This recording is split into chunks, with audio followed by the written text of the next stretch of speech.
Primeira Igreja Batista do Pará, rumo aos 130 anos.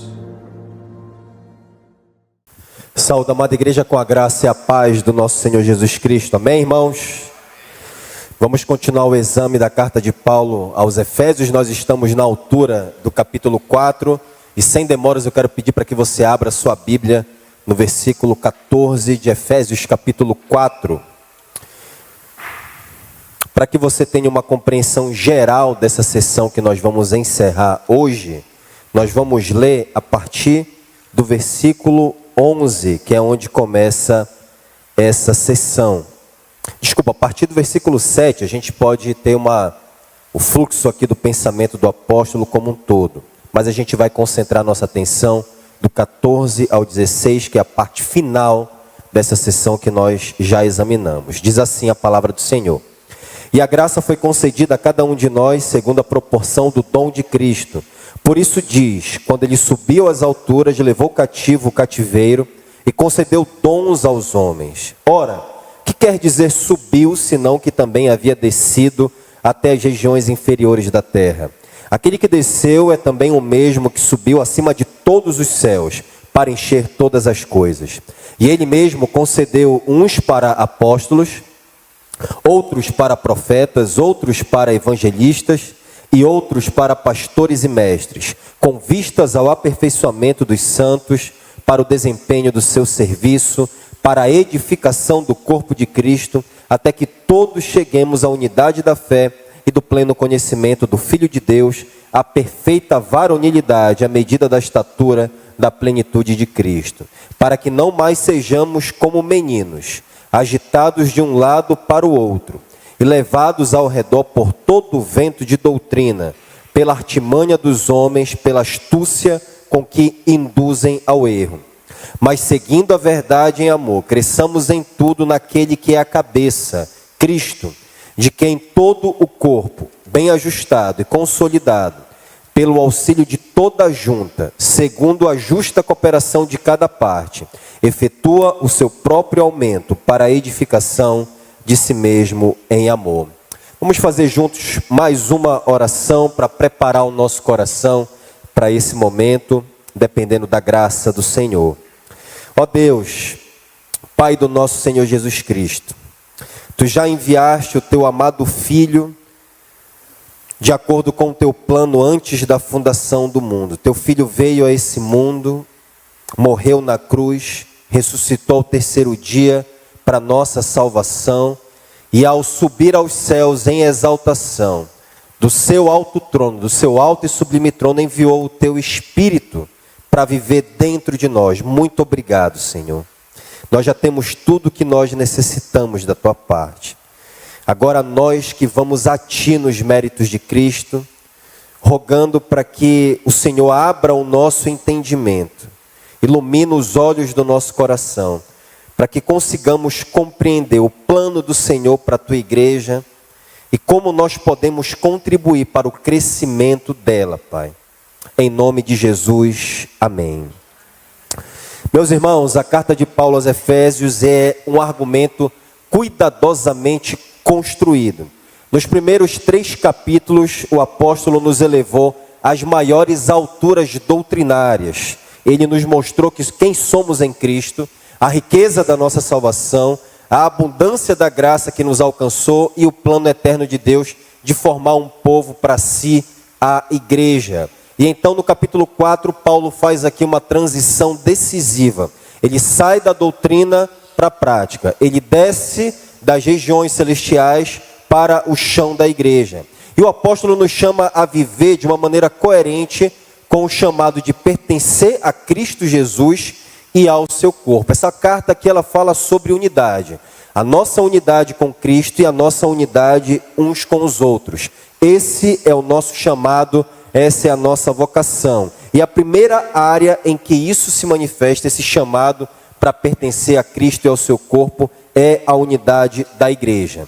Há um só corpo, um só Espírito, uma só esperança, um só Senhor, uma só fé, um só batismo e um só Deus e Pai de todos. Foi o que o apóstolo disse a partir do versículo 5 do capítulo 4.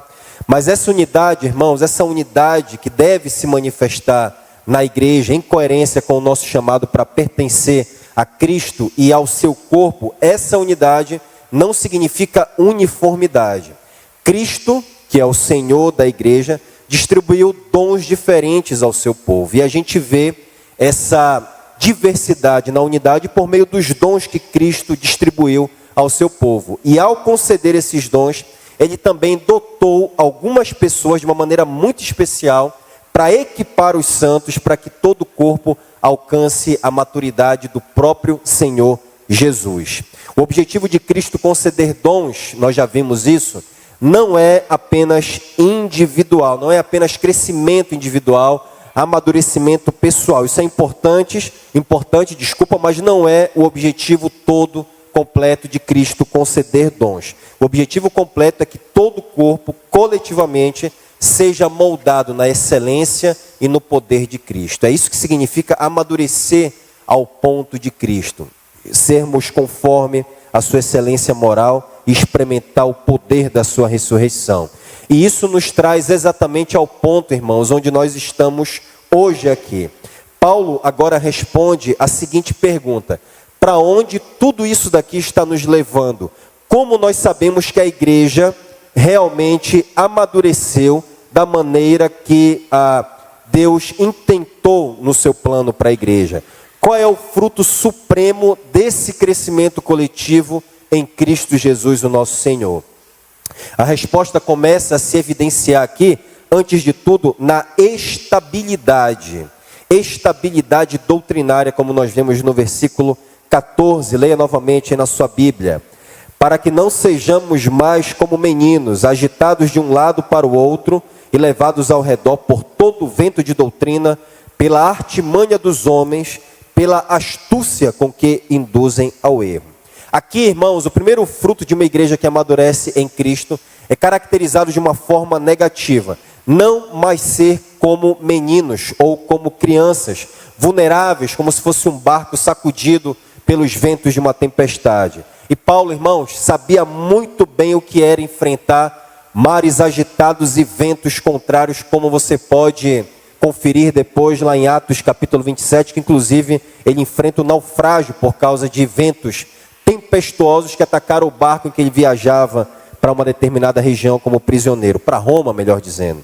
É difícil imaginar, irmão, não é difícil, imaginar que em algumas de suas viagens de barco, algumas das viagens de barco do apóstolo Paulo, ele possa até ter visto, presenciado com seus próprios olhos, crianças desesperadas em situação de desespero em meio a tempestades horríveis, o que tornaria essa linguagem que ele está usando aqui ainda mais vívida.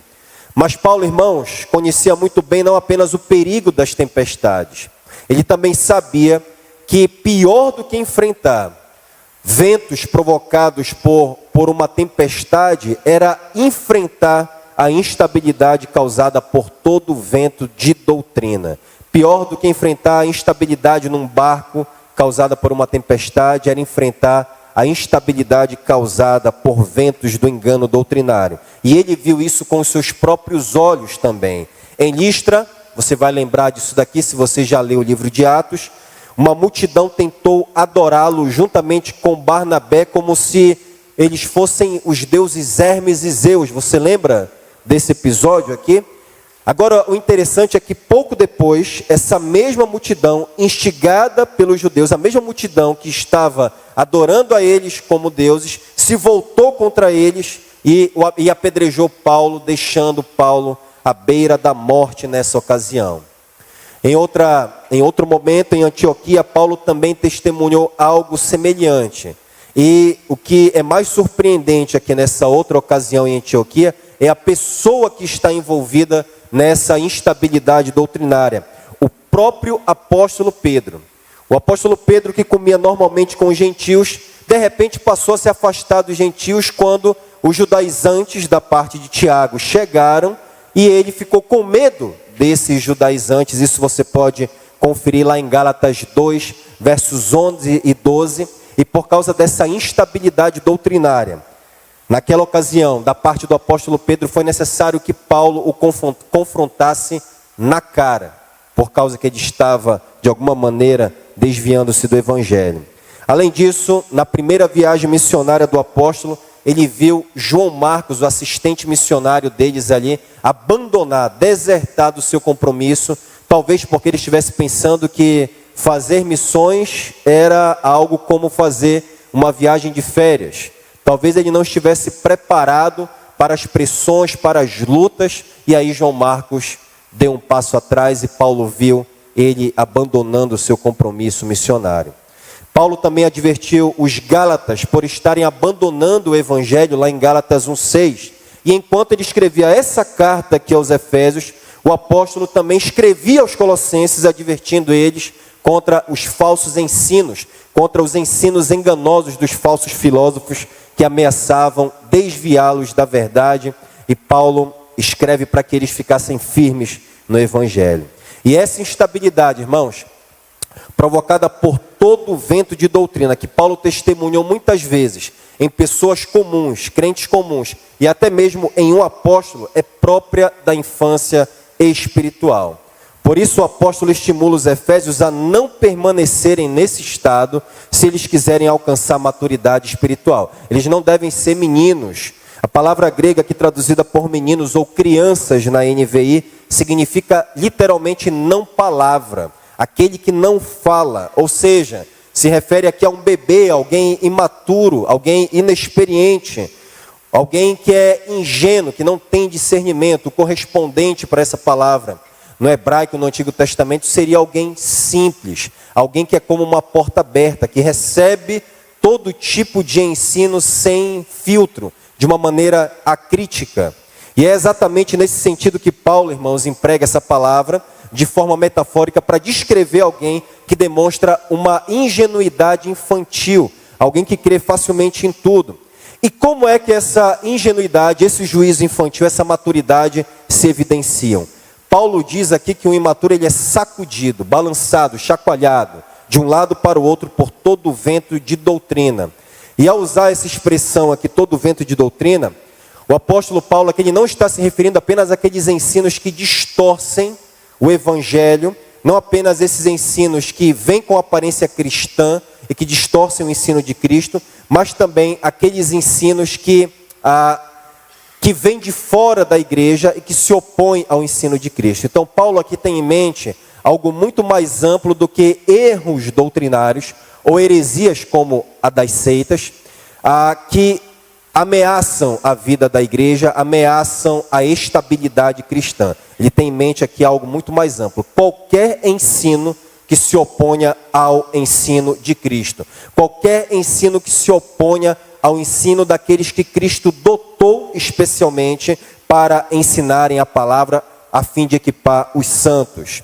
Veja a diferença disso daqui, deixe-me colocar de outra forma. Enquanto o ministério dos apóstolos, profetas, evangelistas e pastores mestres procede de Cristo, vem do alto, são capacitados por Ele, e o ensino deles gera unidade, o ensino enganoso dos falsos mestres, por outro lado, vem de todas as direções, de todos os lados, e gera imaturidade, confusão e desunião.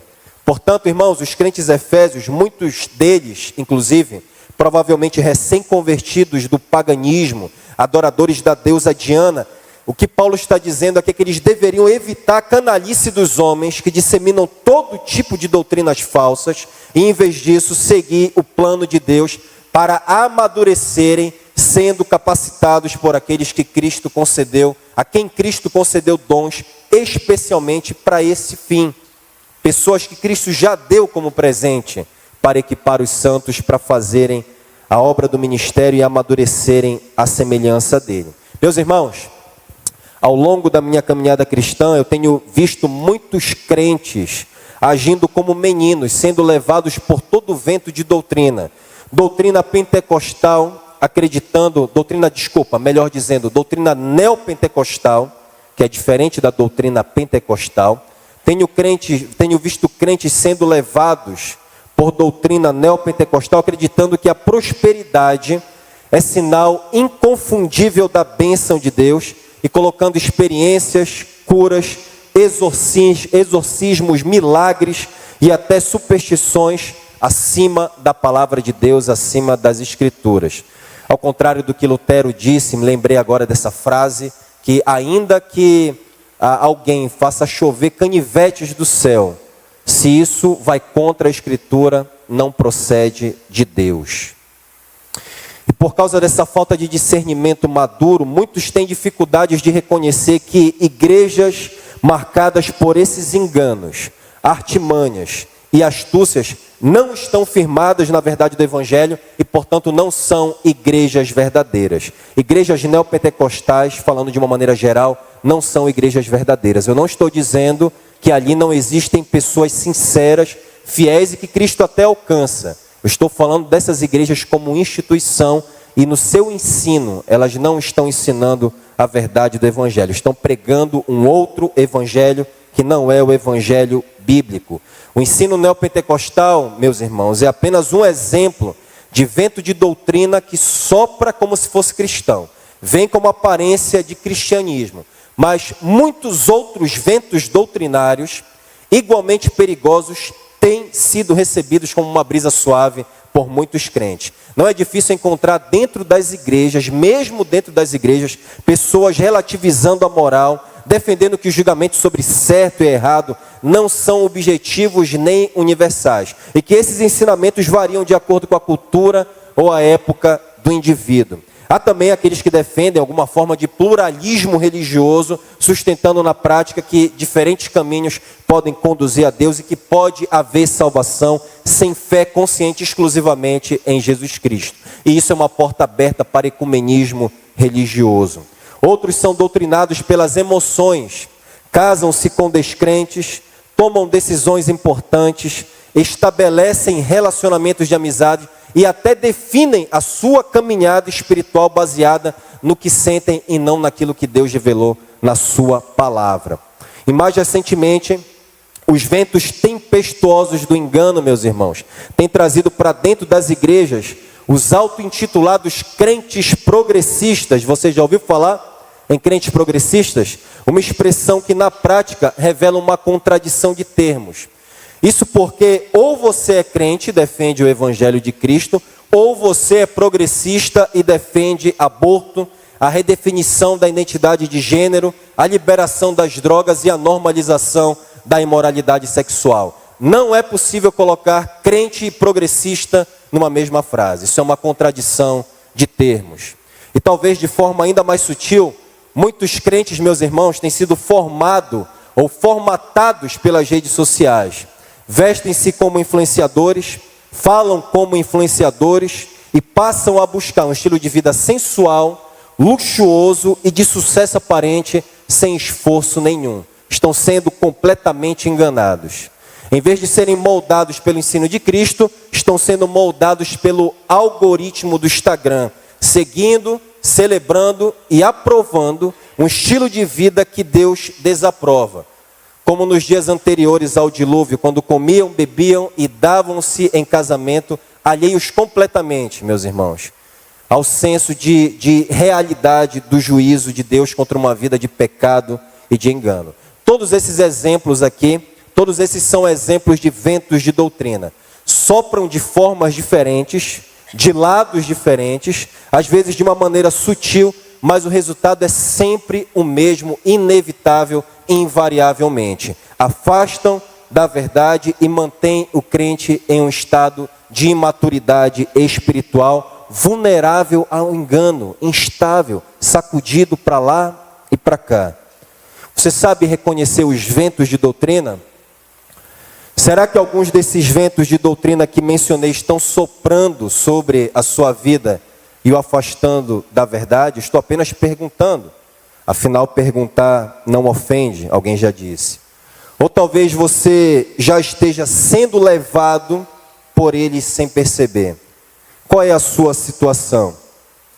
Deixa eu te dizer uma coisa, se você quer crescer espiritualmente, não permanecer enganado como um infante, você precisa seguir o plano de Deus para esse amadurecimento, para o seu amadurecimento. E esse plano envolve pessoas que ele mesmo dotou para esse fim, equipar os santos e edificar o corpo. Esse é o fim que ele tem para a sua vida, te equipar para a edificação do corpo, de modo que você assim cresça à semelhança de Cristo Jesus. E Ele vai fazer isso por meio das pessoas que Ele dotou para esse propósito.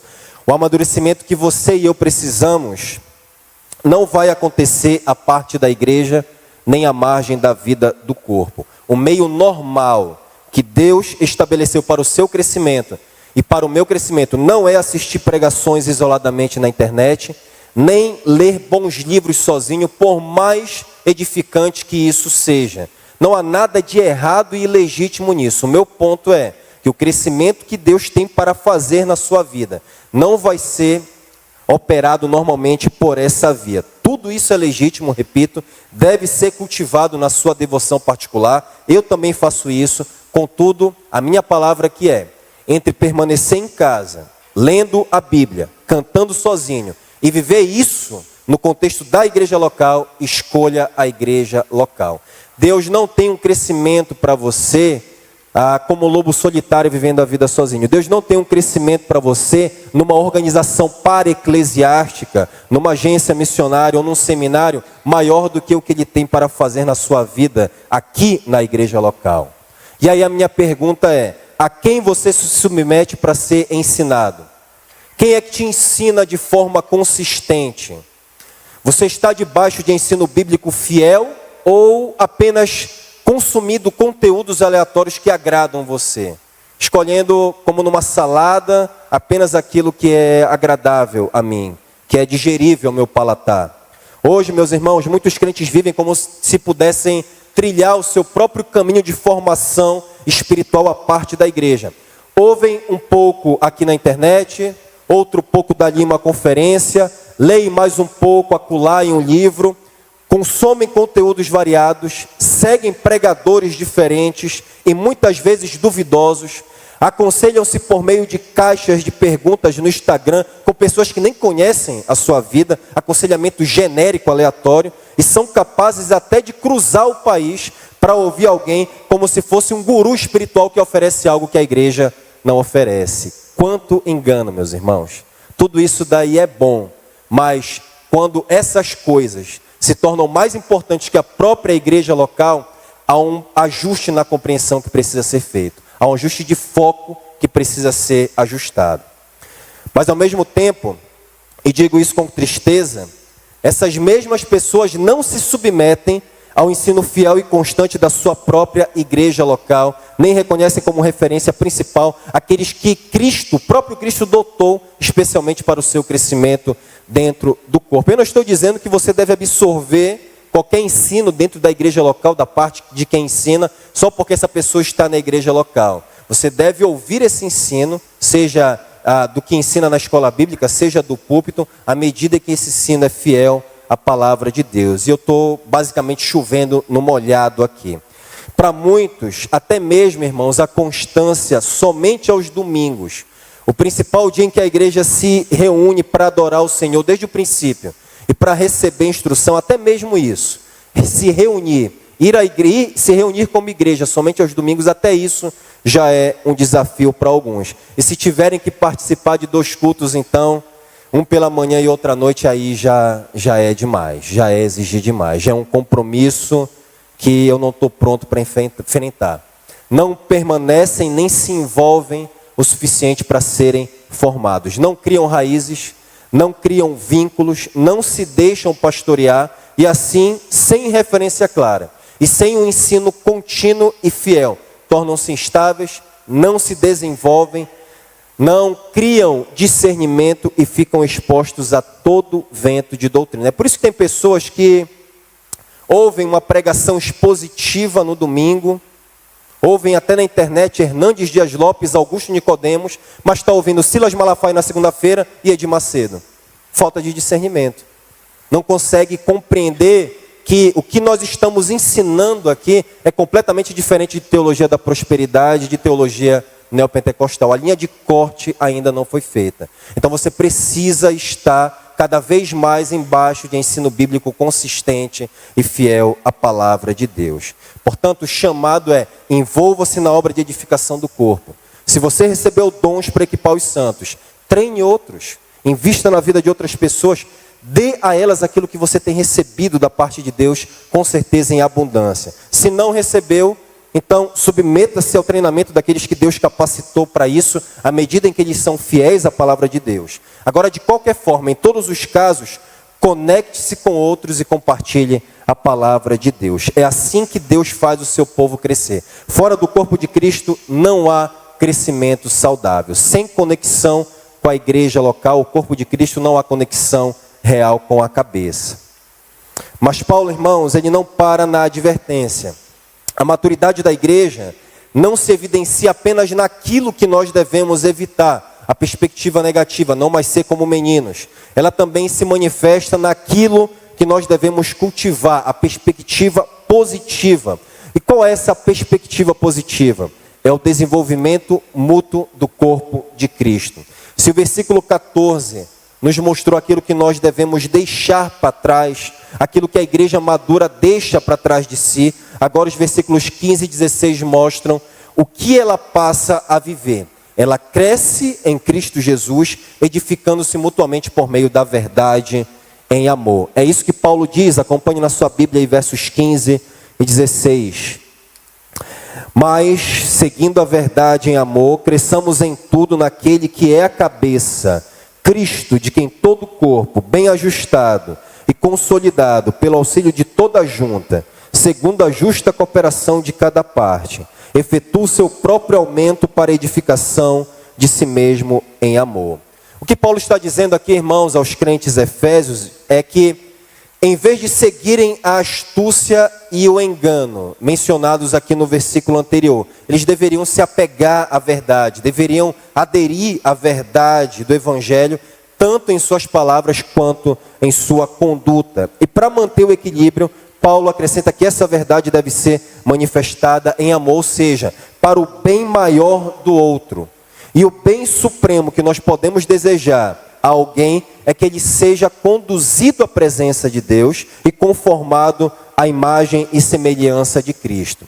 Agora, duas coisas podem impedir que a igreja viva isso, podem impedir da igreja alcançar maturidade. Uma delas é o afastamento da verdade com o consequente comprometimento com o engano, o pecado e a mentira. Essa é a primeira coisa.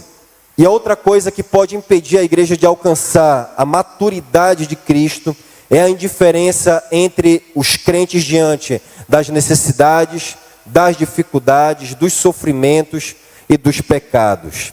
Na igreja madura, meus irmãos, a verdade nunca permite que o pecado e o engano sejam acobertados. E o amor nunca permite que haja indiferença e fragmentação no corpo de Cristo.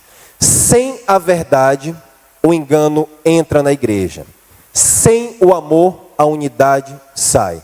Quando a verdade sai, o engano entra. Quando o amor sai, a unidade também sai. Mas quando a verdade e o amor caracterizam a caminhada da igreja, cresceremos em tudo naquele que é a cabeça, Cristo Jesus, é o que Paulo diz. Além disso, esse crescimento, essa maturidade, irmãos, não se trata de um crescimento parcial ou limitado a alguma área da vida ou a alguns pecados particulares. Vencer apenas alguns pecados enquanto se mantém vivendo errado em outras áreas da vida. Não. Paulo diz aqui, cresçamos em tudo. Ele fala de um crescimento integral, é uma santidade ou uma maturidade universal na vida, alcançando pensamentos, motivações, palavras, caráter, atitudes e relacionamentos. Sobretudo relacionamentos, que é o contexto em que essa carta está inserida aqui no contexto da igreja.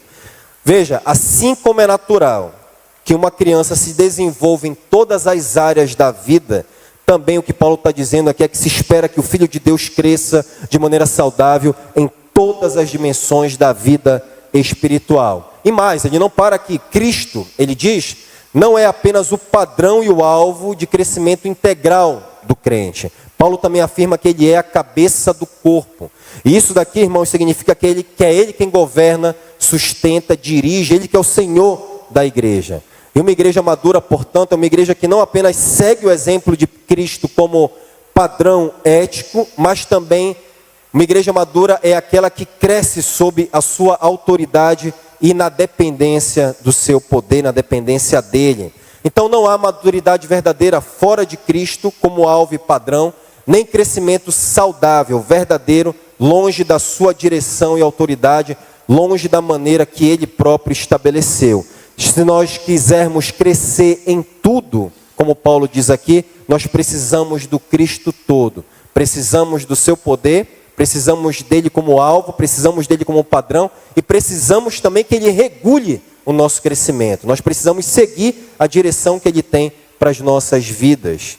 E é o que está aqui em Efésios 4. E é precisamente, irmão, justamente, porque Cristo é tanto a fonte quanto a direção do crescimento da igreja, que ele concede à igreja pessoas especialmente capacitadas espiritualmente para equipar os santos, a fim de que esses santos também sirvam uns aos outros para o crescimento saudável do corpo. É isso que Paulo descreve aqui no versículo 16. Vamos ler novamente, você vê aí na sua Bíblia. De quem todo o corpo, bem ajustado e consolidado, pelo auxílio de toda a junta, segundo a justa cooperação de cada parte, efetua o seu próprio aumento para a edificação de si mesmo em amor. Meus irmãos, há uma profunda semelhança aqui desse versículo com as palavras de Colossenses 2,19, quando Paulo se refere a Cristo como sendo a cabeça da qual todo o corpo, suprido e bem vinculado por suas juntas e ligamentos, cresce o crescimento que procede de Deus. E aqui em Efésios 4, Paulo está descrevendo, irmãos, a dinâmica de crescimento da igreja, usando a imagem básica, que é a figura de um corpo.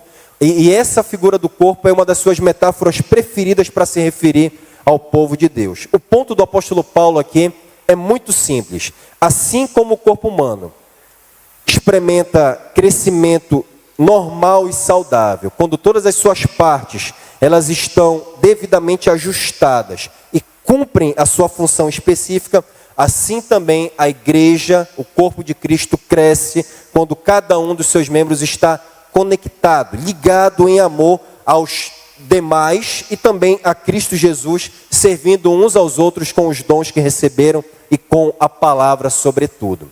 Em outras palavras, a igreja cresce quando cada membro, submetido a Cristo, comprometido com a verdade em amor, cumpre o seu papel no corpo, quando cada um assume a sua responsabilidade. E há duas aplicações fundamentais nesse ponto aqui, nesse versículos 15 e 16. Primeiro, o crescimento do corpo, ele pressupõe responsabilidade individual. Paulo se refere aqui a todo o corpo e não apenas a alguns membros. E ele afirma que esse corpo completo, esse corpo todo, cresce segundo a justa cooperação de cada parte. Há uma unidade funcional aqui. Isso significa, irmãos, que o crescimento rumo à maturidade de Cristo depende do seu envolvimento pessoal. Depende do meu e do seu envolvimento pessoal. Depende de você servir uns aos outros, de você estar dentro da igreja, não apenas frequentando cultos, mas servindo uns aos outros com os dons que recebeu e compartilhando a verdade em amor de uma maneira regular, constante e fiel. Não apenas sazonalmente, não apenas se envolvendo num evento uma vez ou duas vezes por ano, mas fazendo isso de uma maneira regular. A pergunta então é, à luz disso, você está cumprindo o seu papel nesse crescimento? É a questão que você deve refletir. A pergunta não é se você está à igreja, se você bate ponto aqui todo domingo. A pergunta não é se você está frequentando cultos regularmente e grupos de estudo bíblico. A questão central aqui é, você está contribuindo pessoalmente para a edificação de outros ou apenas esperando para ser edificado? Você está servindo ou apenas consumindo? Você está somente ajeitando a bola para os outros baterem o pênalti? Ou você mesmo está jogando, investindo pessoalmente na vida de outras pessoas? Portanto, assuma a sua responsabilidade. Comprometa-se a crescer na verdade, em primeiro lugar, a ser equipado por aqueles que Deus dotou especialmente para levar você à maturidade e como expressão de amor pelo próximo, compartilhe a verdade visando o amadurecimento de outros no corpo de Cristo, de outros membros. Você talvez pense, mas pastor, eu não sei muito, eu nunca estudei teologia, como é que eu vou compartilhar a palavra com alguém? Meu irmão, não há ninguém que saiba tão pouco que não possa compartilhar, e ninguém que saiba muito que não possa aprender mais nada. Se você já passou no mínimo por uma classe de batismo, foi batizado, você já sabe mais do que o descrente, concorda? Você já sabe mais do que a pessoa que não sabe nada. Se você já passou pela classe de batismo, você pode encostar em alguém que acabou de se batizar e investir na vida dessa pessoa. Você já sabe mais do que ela. Então, não há desculpas para ninguém dentro do corpo de Cristo compartilhar a palavra com outro. Todos nós devemos estar envolvidos pessoalmente nisso. O chamado é para nós amarmos de forma prática. Porque, irmãos, assim como o corpo humano se torna deficiente quando cada membro deixa de funcionar, a igreja também é profundamente afetada em sua saúde quando seus membros negligenciam as suas responsabilidades individuais de promover pessoalmente o amadurecimento de outros. A maturidade da igreja é a responsabilidade de todos, inclusive sua. É com você mesmo que eu estou falando. Talvez com você que esteja sentado no banco, ainda não assumiu essa responsabilidade. Saiba que não há neutralidade. Se você ficar sentado no banco, não acho que isso tem efeito neutro na igreja. Isso adoece, isso enfraquece a igreja. Outros ficam sobrecarregados e você se torna um peso no corpo de Cristo, porque não contribui com o amadurecimento de outros. Mas perceba também, em segundo lugar, que esse crescimento do corpo pressupõe conexão real entre os membros. O texto aqui fala de juntas, de vínculos, de partes que cooperam entre si. Isso significa, irmãos, que não existe crescimento sem relacionamento, sem contato, sem envolvimento mútuo. Assim como o crescimento físico saudável exige uma sincronia perfeita entre ossos e músculos, em que o desenvolvimento da estrutura esquelética acompanha o fortalecimento das fibras musculares por meio de juntas e ligamentos, o corpo espiritual de Cristo depende dessa mesma interdependência vital entre os crentes, quando cada membro está ligado ao outro. Assim como a estrutura esquelética joga para frente o amadurecimento do corpo, aqueles que crescem, aqueles que têm dons, aqueles que estão amadurecendo devem trazer outros junto consigo para esse mesmo crescimento. É assim que funciona no corpo, é assim que deve funcionar também na igreja. Quando cada membro, irmãos, está conectado, servindo e cooperando em amor, visando o amadurecimento uns dos outros por meio da palavra, algo inevitável acontece. O próprio corpo passa a crescer e a desenvolver-se rumo à maturidade de Cristo.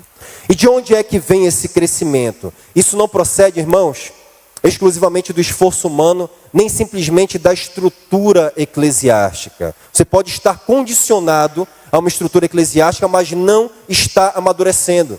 Envolvido de programa em programa, promovendo método em método e não está crescendo, não está amadurecendo a semelhança de Cristo. Então não é disso que nós estamos falando. Pense no corpo humano novamente. O corpo humano ele não possui vida em si mesmo de uma forma independente.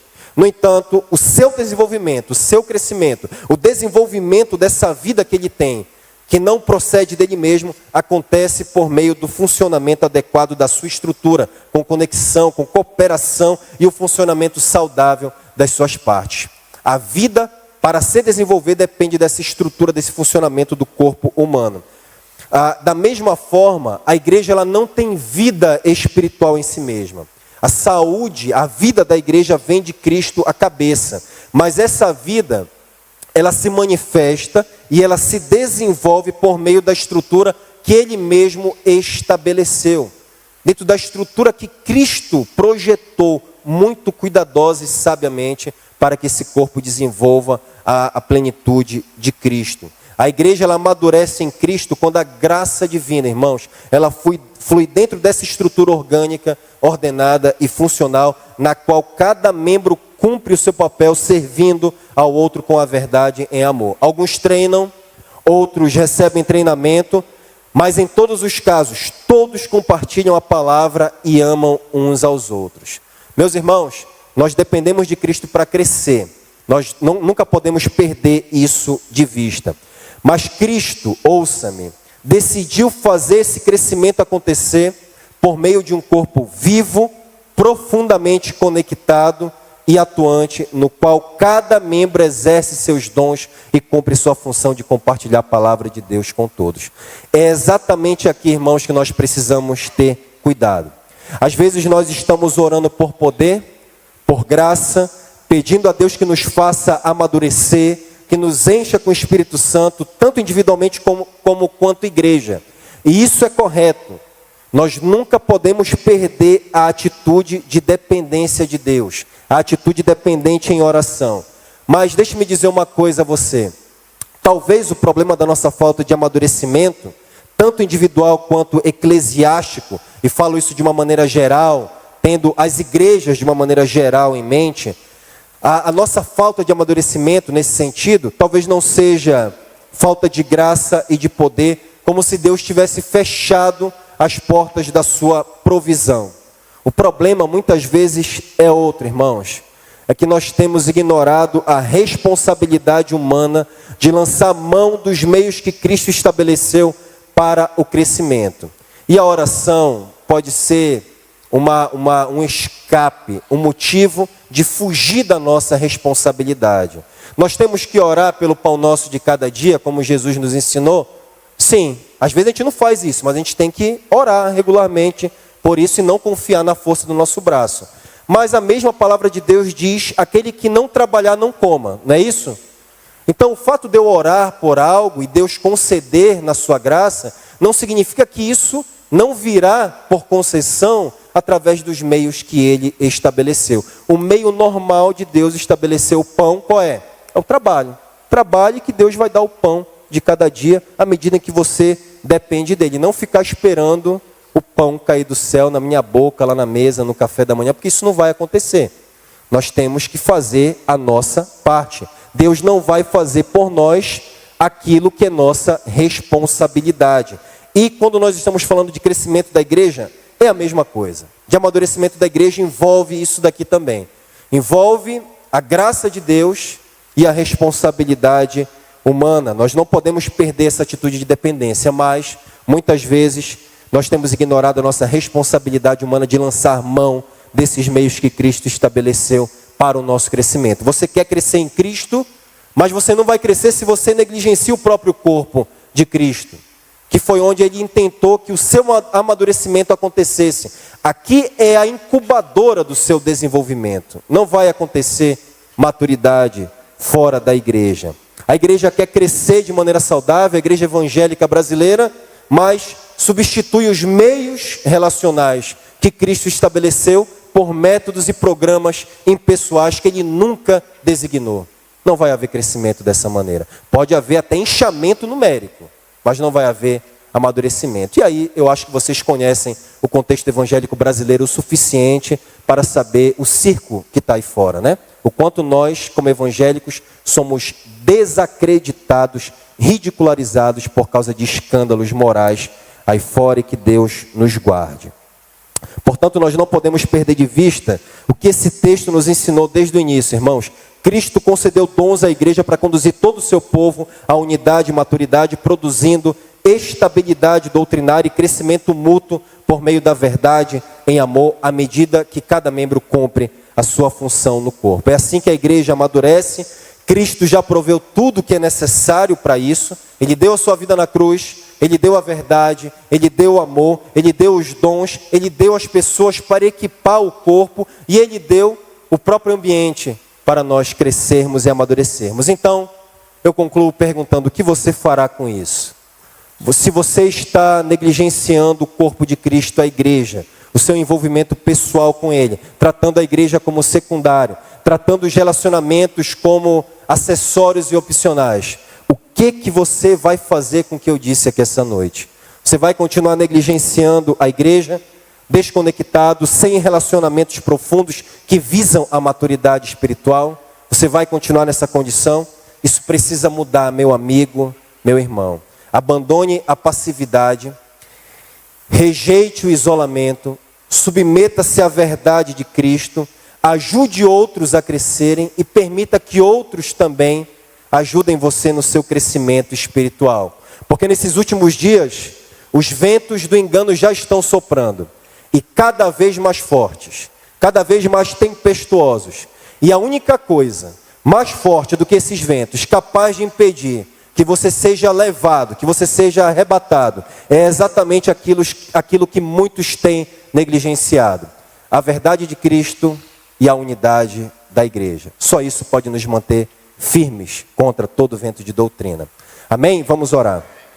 Senhor, nós te agradecemos, ó Deus, pela tua palavra, que é lâmpada para os nossos pés e luz para os nossos caminhos. Obrigado pelo teu Filho amado Jesus, autor da nossa salvação. Obrigado também por essa comunhão tão especial, Senhor, e necessária para o nosso crescimento, para o nosso desenvolvimento espiritual, que não foi um plano B do Senhor, não é um parêntese na história da humanidade, mas é algo que o Senhor projetou desde antes da fundação do mundo. E obrigado porque o Senhor nos elegeu para a salvação em Cristo Jesus, nos colocou nessa comunhão e tem provido tudo aquilo que é necessário para o nosso crescimento. Ó Deus, se há pessoas aqui essa noite que ainda não te conhecem, toca o coração delas, Senhor. Se elas estão numa condição que hoje desprezam a tua igreja, escarnecem do teu povo, talvez até olhando para maus testemunhos que foram dados, e por isso estão desconfiadas, desacreditadas que de fato o Senhor ama a igreja e que a igreja é projeto do Senhor. Eu oro para que o Senhor toque o coração delas e traga elas, Pai, para perto do Senhor e do teu povo, em arrependimento e fé, sabendo que o cristianismo é transformação e que nós que estamos aqui, embora falhos, estamos buscando essa maturidade em Cristo. Ó Deus, tem misericórdia delas e também de nós que devemos refletir o teu Filho amado, nosso Senhor, em cujo nome nós oramos. Amém. Obrigado por nos acompanhar nesta transmissão do culto a Deus na Primeira Igreja Batista do Pará. Somos uma igreja que expõe a palavra de Deus e cremos que a Bíblia é inerrante, infalível e suficiente para nos tornar mais parecidos com Jesus. Queremos te encorajar a estar conosco em nossos cultos presenciais aos domingos, às quartas e aos sábados. Assim, poderemos celebrar juntos o Deus vivo e aprendermos mais as verdades de sua palavra. Se você tomou alguma decisão, entre em contato conosco através do nosso site e das redes sociais. Queremos orar por você e ajudá-lo na sua caminhada com Cristo. Que Deus te abençoe copiosamente em nome de Jesus. Amém.